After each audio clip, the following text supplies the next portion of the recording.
Vamos a empezar con si os parece, ya con la primera pregunta de todas, que dice que cuál de los siguientes enunciados es el correcto en relación a la clasificación de la insuficiencia cardíaca. Y bueno, supongo que es una pregunta que habréis acertado la mayoría y al final la respuesta correcta es esta, ¿no? La insuficiencia cardíaca con fracción de eyección preservada, y esto es simplemente la definición que tenéis en las guías de práctica clínica. Fracción de eyección mayor o igual al 50% junto a signos y síntomas y presencia de anomalías estructurales y o aumento de péptidos natriuréticos. Esta es la definición oficial. Tenía un poco de trampa la pregunta porque hay puntos de corte diferentes en otras opciones, y esto es simplemente para que entendáis que la clasificación no es simplemente una clasificación académica arbitraria que nos hayamos inventado, sino que tiene su base, ¿no? Su base porque la FEBI preservada, que es algo que es muy, muy prevalente en nuestro medio y sobre todo en las consultas de atención primaria, es aquella, como decía, con FEBI mayor o igual al 50%, y esos pacientes que tienen esa fracción de eyección por encima de ese 50%, característicamente tienen una serie de comorbilidades, insuficiencia renal, FA, EPOC, diabetes, son más frecuentemente mujeres, con obesidad. Es decir, que esa definición recoge un perfil de paciente diferente y diferente al de la FEBI reducida.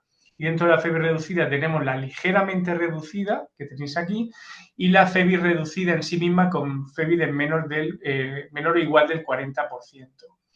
Que son pacientes con más prevalencia de cardiopatía isquémica y menos comorbilidades. Y esto tiene interés también en el tratamiento, es decir, porque la FEBI reducida predomina la activación neurohormonal y el tratamiento va encaminado a ese bloqueo neurohormonal, y la FEBI preservada predomina más, son mecanismos más variados en los que predomina la inflamación y rigidez arterial y el control de comorbilidades. Entonces, por eso es importante esta pregunta, para que diferenciéis bien los tipos, porque os va a guiar hacia un perfil y un tratamiento diferente. La segunda pregunta es que en relación al proceso inicial de valoración de pacientes con insuficiencia cardíaca, ¿cuál es la respuesta que se considera falsa? Y la falsa es esta, ¿no? Que el uso de determinados tipos de quimioterapia puede favorecer la aparición de insuficiencia cardíaca, eso es verdad, pero lo que no es correcto es que todavía es algo poco frecuente en nuestro medio. Es decir, que es algo que realmente es algo que está creciendo. Sabéis vosotros que cada vez tenéis más pacientes con tratamientos del cáncer y que hay muchos quimioterápicos, los clásicos, las antraciclinas, el trastuzumab también, que producían disfunción ventricular, pero sabéis que se está investigando y hay cada vez más fármacos para el cáncer, y muchos de esos fármacos tienen toxicidad cardiológica. Entonces, es algo que va en aumento y es algo que tenemos siempre que preguntar a nuestros pacientes con sospecha de insuficiencia cardíaca. Oye, casualmente sí, estoy en tratamiento con un cáncer, por el cáncer, y estoy recibiendo un quimioterápico, y hay que preguntarse si ese quimioterápico no estará afectando. Las demás respuestas son correctas, y fijaros, al hilo de la última opción, identificar la etiología es relevante porque los tratamientos pueden cambiar. Fijaros que etiologías de insuficiencia cardíaca hay muchísimas, como tenéis aquí, y todas, esto es importante identificarlo porque tienen muchos de ellos tratamientos específicos, más allá de los fármacos que emplees. Por ejemplo, en la cardiopatía isquémica, revascularización; en las arritmias, control de ritmo; en las enfermedades infecciosas que producen disfunción ventricular, tratamiento antibiótico, antiviral en función de los fármacos, de la etiología; en las infiltrativas haya tratamiento como en la amiloidosis, tratamiento específico, o en la sarcoidosis también, tratamiento inmunosupresor. Es decir, que hay múltiples, identificar la etiología es muy importante para guiar el tratamiento. La tercera pregunta señala la respuesta correcta en relación a la FEBI preservada. Yo creo que aquí ya he contestado en la pregunta previa determinados aspectos de la pregunta. Y aquí es una pregunta sencilla porque la correcta es que la hipertensión y la insuficiencia renal se asocian a la misma. Es decir, pacientes con mayores, con comorbilidades, sobre todo hipertenso, insuficiencia renal, se asocian a esta FEBI preservada. La B, que podría surgir alguna duda, se ve con más frecuencia en pacientes a partir de los 50 años, fundamentalmente mujeres. Realmente no es a partir de los 50 años, a partir de los 65, 70, 75 años es cuando aumenta la incidencia. A partir de los 50 años es una persona joven como para desarrollar insuficiencia cardíaca con FEBI preservada. La pregunta está puesta un poco con trampa porque el pico de edad o con más frecuencia es a partir de los 70, 75 años. Esto ya lo he comentado anteriormente y es importante que lo tengáis en mente. La pregunta 5, me he saltado una. Mujer de 87 años con cansancio y disnea de esfuerzo de 2 meses de evolución con ortopnea de 2 almohadas. Exploración física con una buena tensión, constantes con una adecuada tensión, frecuencia cardíaca 95, adecuada saturación y en la exploración edemas y muy leves crepitantes en las bases. Señale la respuesta correcta. Esto es un caso clínico del día a día vuestro, seguro. Y la respuesta correcta es que todas son falsas. ¿Por qué? Porque primero, el cuadro parece claro y una analítica básica no aportaría nada relevante. El cuadro puede sospechar insuficiencia cardíaca, es decir, que estoy de acuerdo con eso, pero la analítica básica es fundamental porque esta clínica puede verse, puede asemejarse, por ejemplo, a un paciente que tenga pues, una anemia, un hipertiroidismo o una situación o incluso un cuadro infeccioso de base que puede hacer que simular una insuficiencia cardíaca descompensada. Entonces, la analítica es fundamental. ProBNP elevado sin más datos analíticos es suficiente para el diagnóstico de insuficiencia cardíaca y para remitir a cardiología. Eso no es correcto. De hecho, vamos a incidir en este aspecto en otras preguntas, porque el ProBNP, como todo en medicina, un parámetro aislado raramente te va a dar la clave diagnóstica de nada. Y menos el ProBNP. Es verdad que el ProBNP elevado, y sobre todo cuanto más elevado, más probabilidad de insuficiencia cardíaca, pero no nos podemos quedar solo con un dato porque el ProBNP puede estar elevado en múltiples situaciones. El diagnóstico parece claro, lo envío al cardiólogo mediante INP, pues es igual que la respuesta. Realmente nos faltan más datos para saber realmente lo que tiene el paciente y por lo menos completar el estudio. Y esto de pregunta está puesta al hilo del algoritmo que tenéis de los protocolos consensuados CalPrimur, en los que la valoración parte de una sospecha clínica y de forma escalonada se va accediendo a una serie de pruebas complementarias y que si persiste sospecha clínica al final y los péptidos son elevados, ya es cuando sería recomendable remitir a cardiología, pero siempre con una anamnesis, exploración y unas pruebas complementarias básicas que nos guíen hacia un diagnóstico adecuado.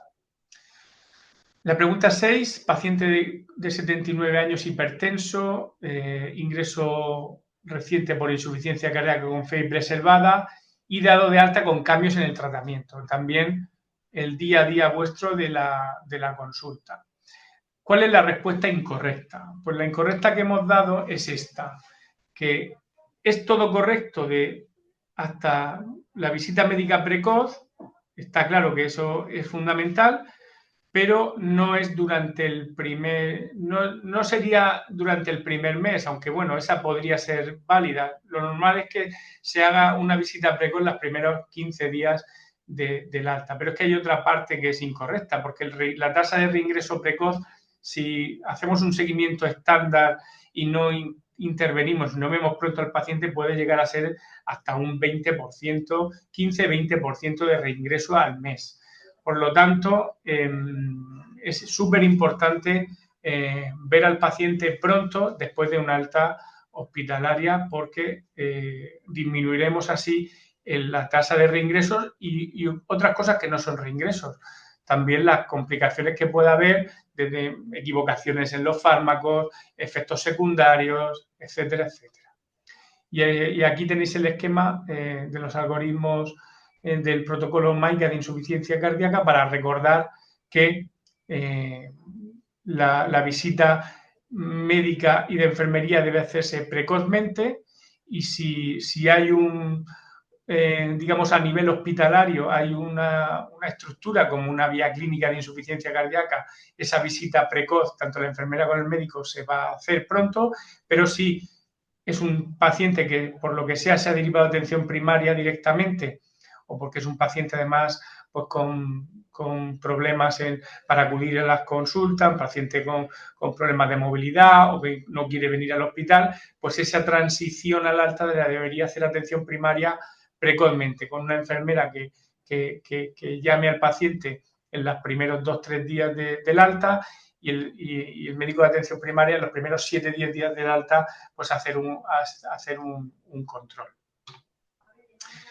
La pregunta 8, un compañero de trabajo nos muestra una analítica de un paciente suyo. Esta pregunta ya la hemos un poco esbozado en otros apartados, con unas cifras de ProBNP de 4.550, un ProBNP muy, muy elevado. ¿Qué podemos decirle a nuestro compañero? Pues con este valor el diagnóstico está casi hecho, me faltan datos, o con esta información ya tendría que añadir un diurético, porque ese ProBNP elevado es igual a diuréticos, y derivar a cardiología, o derivar a urgencias para estudio, ya que el ProBNP es muy elevado. Yo creo que son opciones que se nos han podido pasar por la cabeza a cada uno de nosotros, y por eso se ha puesto esta pregunta, ¿no? Pero realmente la respuesta más adecuada es que me faltan datos, no puedo emitir un diagnóstico en ese momento. Imaginaros que ese paciente está en hemodiálisis, que tiene pues 8 de creatinina, puede tener un ProBNP de pues, 10.000, 12.000, y eso no quiere decir que esté en insuficiencia cardíaca en ese momento, o tenga una infección, una sepsis grave, o tenga, no sé, pues un hipertiroidismo marcado, o un cáncer evolucionado. Puede elevar el ProBNP, y eso no quiere decir que tenga insuficiencia cardíaca, ¿vale? El algoritmo, como siempre, es un algoritmo escalonado que parte de una sospecha clínica. Me faltarían datos para emitir un juicio diagnóstico. ¿Cuál de estas circunstancias no aumenta de forma significativa los niveles de NT-proBNP? Anemia, infecciones, tromboembolismo pulmonar y obesidad. La respuesta correcta es la obesidad. Esta pregunta está puesta precisamente para que veamos todos que el ProBNP puede aumentar en la propia insuficiencia renal, la cirrosis, la sepsis, la infección, la embolia pulmonar, taquicardias, etcétera. Muchas situaciones que pueden aumentar el ProBNP, y a veces el paciente no tiene insuficiencia cardíaca clínica asociada, es decir, que no tiene ni objetiva en la exploración física, no hay datos de hipervolemia, pero tiene un ProBNP elevado, y habría que descartar esas causas secundarias. Y esto es importante porque ¿cuándo disminuye el ProBNP? Por supuesto, si el paciente tiene una insuficiencia cardíaca y lo tratamos, baja el ProBNP, o es un dato que nos ayuda a pensar que las cosas van bien. Y la obesidad. La obesidad es por sí misma baja el ProBNP, con lo cual hay un paciente que tenga un IMC de 40 con insuficiencia cardíaca, igual su ProBNP es 300, que es bajito, y si no tuviera obesidad, igual sería 1.300, 1.500. Es decir, que la propia obesidad se asocia en sí misma a bajada del NT-proBNP. Pero, afortunadamente, tenemos un contexto clínico, unos síntomas, una exploración física y unas pruebas que en las consultas, por ejemplo, de cardiología, pues se hacen ecografías para ver si el paciente tiene congestión o no, y con todos los datos, incluso si hay pacientes con un ProBNP relativamente bajo, podemos llegar a un diagnóstico de insuficiencia cardíaca, aunque tengamos un ProBNP que no nos deja, que nos deja ahí en una zona ahí como de incertidumbre, ¿vale? Evaluación multiparamétrica. La pregunta 10, ¿cuál es la afirmación incorrecta sobre la utilidad de pruebas complementarias para el diagnóstico de insuficiencia cardíaca en atención primaria? Y la respuesta que hemos seleccionado como incorrecta es que la radiografía de tórax nos puede ayudar al diagnóstico de insuficiencia cardíaca, aunque con el eco su papel es más limitado. Y esto es una cosa que realmente es un error que cometemos nosotros incluso en las guardias de cardiología, que tenemos un paciente que ya diagnosticamos de insuficiencia cardíaca y le hacemos una eco y con eso es suficiente, y a veces en las radiografías que se piden por protocolo o a veces o no acaba de mejorar el paciente, le pedimos una radiografía y tiene algo más, tiene un apneo de pulmón o una neumonía, algo que nos pensábamos que era una insuficiencia cardíaca y realmente tiene otra cosa adicional. O puede el paciente tener insuficiencia cardíaca y algo más, o solo ese algo más, o solo ese diagnóstico alternativo que se confunde con insuficiencia cardíaca. Entonces, la ecografía es útil para fenotipar por qué tiene el paciente y aclarar por qué tiene el paciente insuficiencia cardíaca, cuál es la etiología, pero la placa de tórax nos ayuda a ver esos factores que pueden confundirnos con la insuficiencia cardíaca o que pueden haber precipitado la insuficiencia cardíaca. Entonces, es una prueba sencilla y que es bastante útil para en el algoritmo diagnóstico de la insuficiencia cardíaca, sobre todo para descartar otras causas, ¿vale? El resto de pruebas, como podéis entender, el resto de preguntas son correctas. Y este es el algoritmo que os he presentado antes, donde la radiografía de tórax tiene un lugar predominante dentro de la escala o los procesos de valoración del paciente, sobre todo para descartar, como he dicho antes, otros procesos, y no se nos debe olvidar. La pregunta 11, la respuesta falsa respecto al tratamiento de insuficiencia cardíaca con FEBI reducida. La respuesta que hemos dado como falsa es que mejora la supervivencia en aquellos que consiguen normalizar la fracción de eyección con el tratamiento. Es verdad a medias, es decir, claro que mejora la supervivencia en aquellos que consiguen normalizar la FEBI, pero realmente mejora la supervivencia y la calidad de vida básicamente en la mayoría de pacientes. O sea, la cuádruple terapia en día de hoy, a día de hoy de la FEBI reducida, mejora el pronóstico de nuestros pacientes, independientemente de que mejoren la FEBI. Es verdad que el que mejora la FEBI tiene mucho mejor pronóstico, pero incluso si no mejora la FEBI, el tratamiento médico se asocia a mejoría pronóstica. La respuesta D, igual algunos la habéis contestado como la correcta, pero realmente, o sea, como si fuera falsa, pero realmente es correcta. Es decir, es mejor dar dosis bajas de cada uno de ellos que ir por una línea farmacológica solo con dosis máxima. Y la base de todo esto es que bloqueamos diferentes vías fisiopatológicas. Es mejor bloquear diferentes vías fisiopatológicas que una solo a dosis máxima. Y esto es lo que os he comentado, lo que llaman los 4 fantásticos de la insuficiencia cardíaca, porque aumenta la supervivencia, reduce las hospitalizaciones, mejora el estado clínico, capacidad funcional y la calidad de vida. Si mejora la FEBI, pues mucho mejor, pero aunque no la mejore, pues realmente el pronóstico va a mejorar respecto a no dar nada. Respuesta incorrecta respecto a la ferropenia en insuficiencia cardíaca. La respuesta que hemos dado es que la ferroterapia con hierro intravenoso mejora la calidad y reingresos independientemente de la cifra de hemoglobina. Esa quizás una pregunta un poco para pillar, porque los estudios se han hecho con hemoglobinas menor o igual a 15. Es decir, que si tengo un paciente con 17 de hemoglobina y un poco de ferropenia, en esos pacientes no se ha demostrado que estaría recomendado además poner hierro intravenoso en esos pacientes que tienen hemoglobina normal, ¿vale? Por encima de 15. La del hierro oral, que se ha demostrado útil para la corrección de ferropenia, se ha demostrado que no es útil para la corrección de la ferropenia, eso es verdad, es decir, que para la corrección de la ferropenia en insuficiencia cardíaca tendríamos que administrar la formulación intravenosa, en este caso la más empleada, hierro carboxi maltosa. Respecto al tratamiento recomendado actualmente en pacientes con FEBI reducida, señale la respuesta incorrecta. La que hemos dado incorrecta es que es importante que los fármacos se den a las dosis máximas a todos los pacientes. ¿Por qué es incorrecta? Pues porque hay que darlo a las dosis máximas toleradas. pero no quiere decir las dosis máximas a todos los pacientes, porque podemos incurrir en diatrogenia.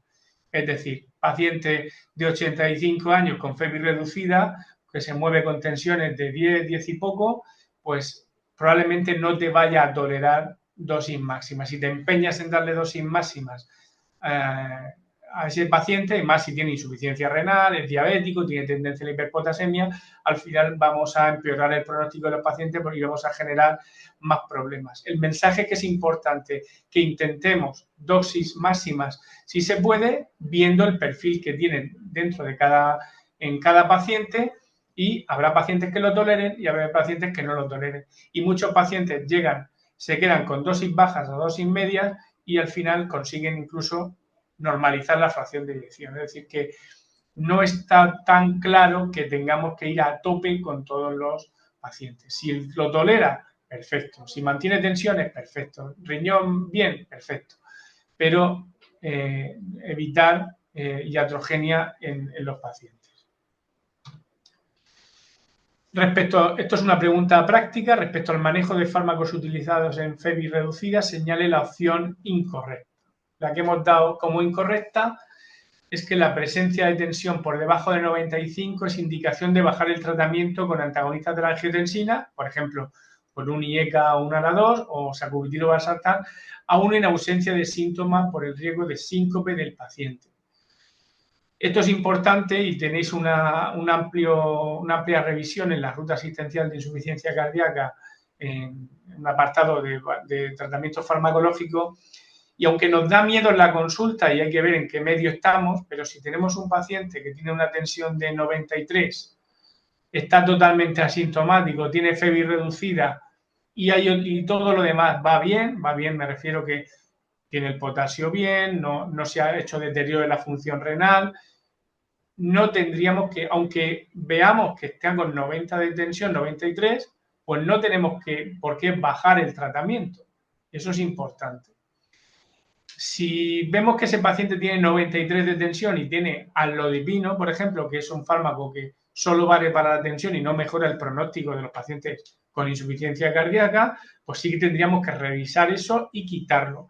Si lleva un nitrato o un diurético que no está utilizando, pues bajar dosis o suspenderlo, si no es necesario. Pero en sí misma la tensión baja no es indicación de quitar el tratamiento que encima le está propiciando una mejoría pronóstica. Y esto es muy importante que lo sepamos. La 16 señale la respuesta correcta sobre el uso de los SGLT2 en insuficiencia cardíaca y la respuesta que hemos dado como correcta, correcta, pues no, me he equivocado aquí, ¿no? Porque realmente esto es incorrecta, ¿no? Porque su uso en pacientes más de 80 años con insuficiencia cardíaca debe valorarse de forma cuidadosa, esta es incorrecta. Ahora repasaré si al final ha habido una errata. Si queréis empezamos por la primera. Su uso está indicado solo en pacientes diabéticos con insuficiencia cardíaca independientemente de la fracción de eyección. Esa es falsa, ¿no? Pues está indicado en pacientes con insuficiencia cardíaca independientemente de si son diabéticos o no, independientemente de la fracción de eyección. En aquellos que lo reciben deben suspenderse los diuréticos por el riesgo importante de depresión de volumen. Esa es falsa también porque es falsa porque realmente antes se decía que podía haber mucho riesgo de depresión de volumen. Lo que se dice, las recomendaciones, es que revisemos el tratamiento diurético cuando le vamos a dar un ISGLT2. Por ejemplo, si toma un Seguril y le ponemos un ISGLT2, pues podríamos bajar a medio Seguril, ¿no? Pero si el paciente igual es un paciente que tiene claramente tendencia congestiva y toma 1 o 2 Seguriles, pues probablemente no sea ni necesario bajarle la dosis de diurético, porque el ISGLT2 tiene efecto diurético, pero tampoco es un efecto muy potente. Entonces, el mensaje es revisar si se podría bajar la dosis de diurético, pero realmente no son fármacos que nos vayan a hacer una diuresis súper explosiva y vayamos a dejar al paciente depresionado. La respuesta C: constituyen un pilar fundamental del tratamiento de los pacientes con FEBI reducida o preservada independientemente de si el paciente es diabético o no, esa es correcta, y su uso en pacientes más de 80 años debe valorarse de forma cuidadosa por riesgo elevado, esa es falsa. Es decir, que la única correcta que habría sería la C. Yo no sé si la que di como correcta en el formulario, pero claramente pues, la correcta sería la que habría que dar en la C. Igual se me ha ido simplemente al explicar la sesión, ¿vale? Si no, tranquilos que se quita. La 17, en relación al uso de acetazolamida como diurético en insuficiencia cardíaca, esta es una pregunta que puesta así un poco adrede, un poco más difícil, porque veréis también que son pacientes que os van a llegar cada vez más pacientes con acetazolamida, y es un diurético interesante porque presenta escasa potencia en monoterapia, eso es verdad. Se suele usar en combinación con diuréticos de asa en pacientes con resistencia diurética, eso es verdad. Pueden ser útiles en pacientes con hiponatremia, eso es verdad, y produce retención de bicarbonato y disminución de cloro. Esa es la falsa, porque produce todo lo contrario, lo que hace es bajar el bicarbonato en sangre. Es un fármaco que utilizamos mucho para los pacientes que tienen alcalosis metabólica producida por los diuréticos. Y porque muchas veces sabéis que si ponen mucho furosemida, pues al final el paciente hace alcalosis metabólica y la manera de contrarrestar es bajar el diurético. Y a veces no podemos bajar el diurético de asa. Lo que hacemos es bajar el diurético de asa asociándolo a fármacos que te permiten acidificar, digamos, el medio. Es decir, que son pacientes que lo que hacen es bajar el bicarbonato en sangre y te permite al paciente que no tenga esa alcalosis metabólica, ¿vale? Y encima permite aumentar los niveles de cloro del paciente. Es un fármaco muy interesante, pero en combinación habitualmente. La 18, estamos atendiendo a un paciente con IC crónica ya conocida y que presenta datos de descompensación sin criterios de alarma. ¿Cuál es la respuesta más adecuada? ¿Vale? La respuesta más adecuada es que me falta información para decidir dosis de diurético necesaria. ¿Por qué? Pues porque primero la opción A es por descarte, deriva urgencias para diuréticos intravenosos. Pues bueno, solo te he dicho en la pregunta que no tiene criterios de alarma. Si no tiene criterios de alarma, pues en principio no tendríamos que elegir derivar a urgencias para diurético intravenoso. La segunda pregunta, que aumento medio o un comprimido más de furosemida, es algo que se hace con frecuencia, pero veréis que la dosis de diurético se debe adaptar a la dosis del paciente. Si el paciente no tomaba diuréticos, pues poner una pastilla de furosemida puede hacerle efecto. Pero si tomaba 5 diuréticos, 5 comprimidos de furosemida, añadirle medio más no le va a hacer absolutamente nada. Por tanto, la dosis de diurético debe ajustarse a la dosis previa. La C, asocio un diurético tiacídico y sigo al paciente con control analítico precoz para evitar alteraciones iónicas inducidas por tiacidas. Esa podría ser correcta, pero realmente no lo sé, porque como no sé la dosis de diurético que tenga el paciente, las tiacidas son fármacos que son combinaciones de diuréticos, o sea, es un diurético que utilizamos en combinación, que como tal combinación se asocia a efectos secundarios y alteraciones iónicas, pero los reservamos para pacientes que ya llevan por lo menos 2 o 3 comprimidos de furosemida al día. Si el paciente lleva medio seguril al día, no tengo que añadirle una tiacida. Probablemente solo aumentando la dosis crónica de diuréticos sea suficiente. Y por eso esa respuesta no es la más adecuada, aunque podría ser correcta en un contexto de un paciente que toma ya diurético de forma crónica a dosis por lo menos de 80 a 120 miligramos al día. ¿Vale? Por tanto, me falta información para decidir la dosis de diurético necesaria. Y esta pregunta va al hilo es importante, por eso hemos hecho otra pregunta adicional, en el mismo sentido. Insuficiencia cardíaca conocida que toma 3 comprimidos de furosemida al día, que presenta aumento de edemas, incremento de disnea y ortopnea. ¿Qué actitud le parece menos adecuada? Pues la menos adecuada es aumentar la furosemida de 3,5 a 4 comprimidos al día. Y eso es lo que hemos comentado precisamente. ¿Por qué? Pues porque la opción A es correcta, comprobar que no hay datos de alarma que aconsejen derivar al paciente a urgencias, probar cambiar a bumetanida o fordiuran, que a veces veréis que llevan los pacientes que tienen mejor absorción oral que la furosemida, y valorar añadir diuréticos de ácido. Recordad que el paciente ya toma 3 comprimidos de furosemida al día y ya sería bastante razonable añadir una tiacida. Y la D, tras la pauta diurética, revisión cercana, si no mejora, rehabilitación a urgencia, hospital de día, paradiurético intravenoso, vía INP a cardiología. Esa es correcta. La incorrecta o la menos adecuada, digamos, no es la incorrecta, digamos, es la menos adecuada, es aumentar de 3,5 a 4 comprimidos al día, porque nos vamos a quedar cortos. Y eso es algo que está detrás de muchos fracasos en el tratamiento. Cuando tú, un paciente está congestivo y te da miedo y dices, bueno, no le voy a poner mucho, no sea que se vaya el riñón, no sé qué, al final es parches, porque ese paciente no va a orinar lo suficiente y va a acabar en urgencias ingresado. Entonces, si está congestivo de verdad, darle caña al diurético con el algoritmo encima que está avalado por la ruta asistencial de insuficiencia cardíaca MAICA. Es decir, que si fijaros, si el paciente toma furosemida 3 comprimidos al día, pues se puede aumentar la furosemida a 5 o a 6, fijaros, duplicar, que menos que duplicar, y te puedes plantear añadir clortalidona durante 3 días si la insuficiente respuesta solo con los diuréticos de ASA a las 24 o 48 horas. Se dan las dos opciones porque es verdad que la tiacida te da un poco de efectos adversos en tanto en cuanto producen más alteraciones iónicas, pero de verdad que no habría ningún problema si tú al paciente lo sigues, das pautas cortas de tiacidas y no le dejas la tiacida 15 días seguidos, pues normalmente no hay ningún problema, ¿vale? Repasar las rutas asistenciales de cardiología de insuficiencia cardíaca donde lo tenéis todo.